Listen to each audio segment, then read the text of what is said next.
За та би нэг асуулт асуун тэрэн дээр та нэмээд надад юмудаа ирчээрэй.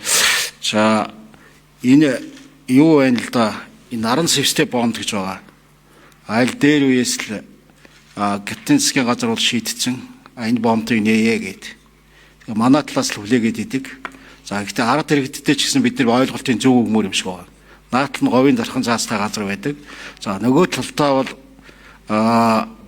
Хятад талаас бол дандаа бид нэр автоном үж тийм дамжуулсан тийм улсуудаар холбогддог. Энэ бол ганцхан нөгөө шууд харьцаж болохоор ганцхан үжээр дамжиж холбогддог ийм ач холбогдолтой ийм бомб байгаа. Тэгээ олон жилийн өмнө шийдсэн энэ бомбыг бас яах вэ?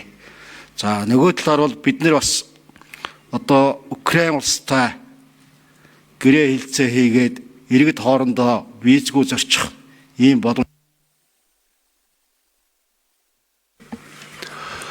За батсах сайд асуулт нэрүүлээ.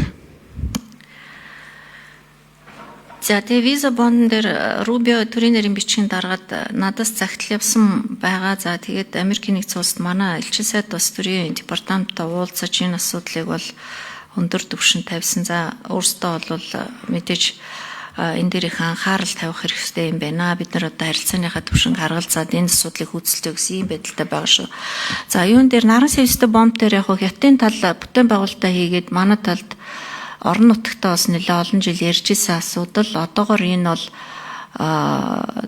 яригдаагүй энийг үндэсний аюулгүй байдлын зөвлөлөөс бид нар бас зөвлөмж гаргах ёстой гэж үзэж байгаа. Тэгээд иргэдийн зүгээс нэлээд эсэргүүцэлтэй тулдаг. Одоогоор ямар нэгэн шийдвэр гарсан юм байхгүй.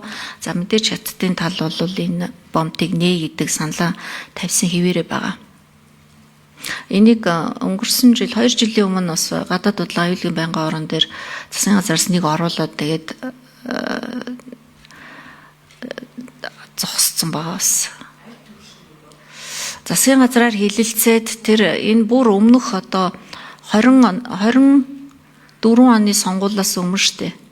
24 оны сонгуулийн өмнөхөн байнгын ороогоор хилцгээр ороод тэгээд зогссон байгаа. Тэгээд тэрнээс хойш бол энэ асуудлыг дахиж яриаг одоо Хятадын тол тавьсан хэвээрээ манай тал ямар ч хариу өгөөгүй хэвээрээ байгаа.